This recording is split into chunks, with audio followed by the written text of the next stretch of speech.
Hello everyone, I'm meteorologist Charlie Neese. It is the 24th of February, 2025. It is a Monday. Welcome back to the work week and hope you had a great weekend. We will be seeing a massive swing in temperatures this week compared to last week. And there's three main areas to watch as we go through the next few days. Number one, South Florida with an interesting system going across the tip of Florida today.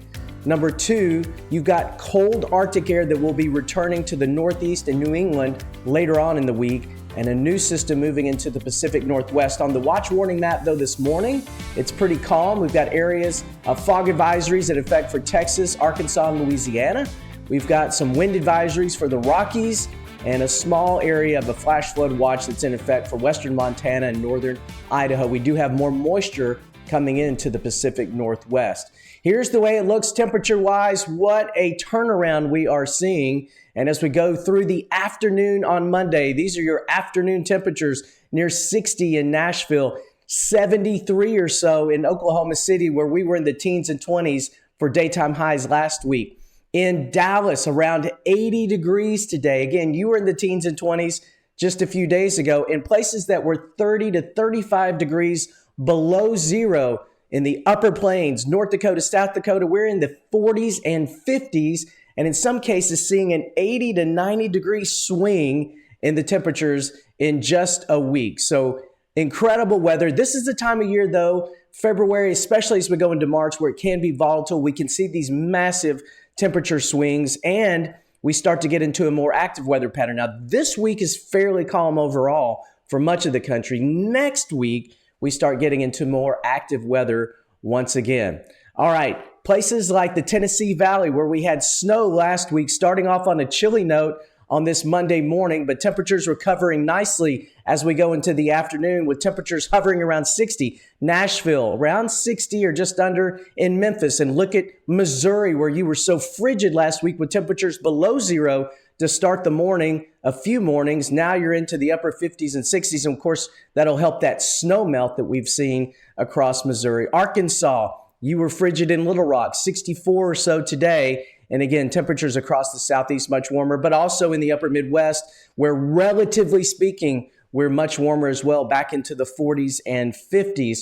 Now, this is taking a look as we go through the end of the week into the beginning of the weekend, next weekend.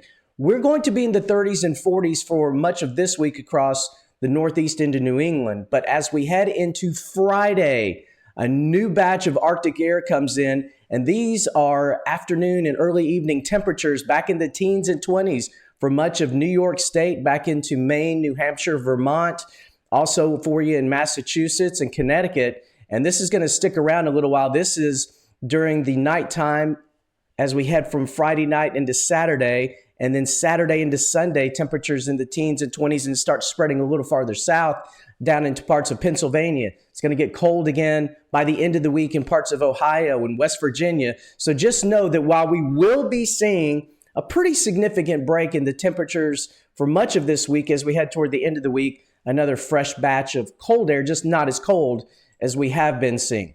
On the bigger map, this is our system over Florida. Again, an interesting system that I'll be covering a little more closely here in just a moment. Snow's mainly confined to Canada for much of the country, a few areas of snow across the Rockies as you would expect. But let me put this into motion, and you can see as we go through the day into Tuesday, the system that quickly crosses Florida goes off into the Atlantic.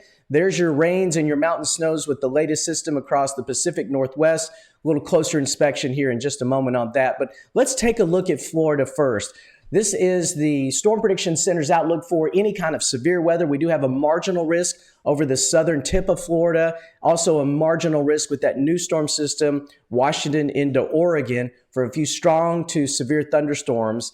And a little closer inspection of what's going to be happening across Florida as we go through your Monday. Waves of showers and thunderstorms. Really, from Tallahassee to Jacksonville, you're on the very, very northern side of this. The heaviest rain will be from about Sarasota over to Port St. Lucie and south, including Miami, also including the Keys and right around Tampa Bay as well. I'll put this into motion.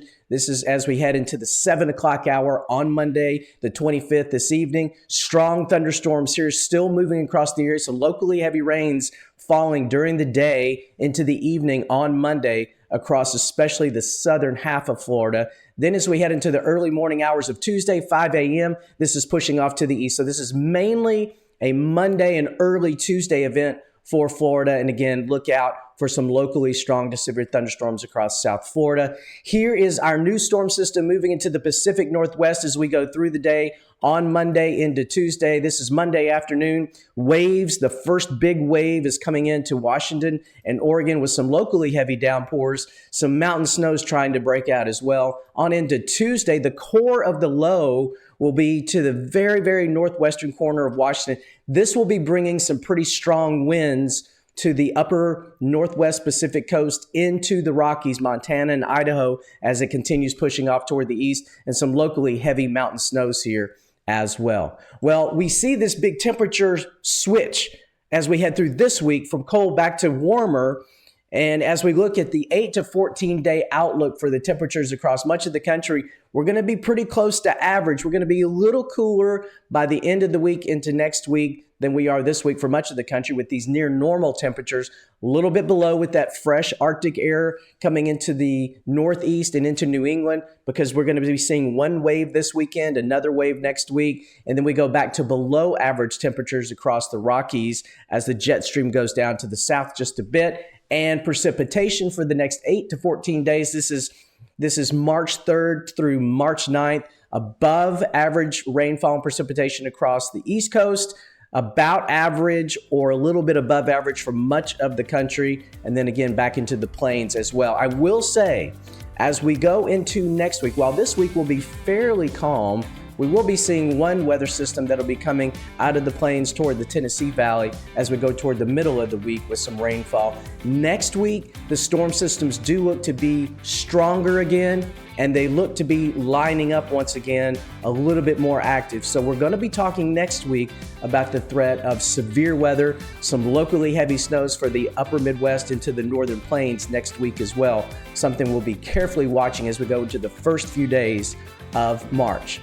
If you are formulating your severe weather safety plan for your family, check out this video, and also check out my YouTube shorts for all kind of interesting tornado facts and also some safety tips. I'll see you soon.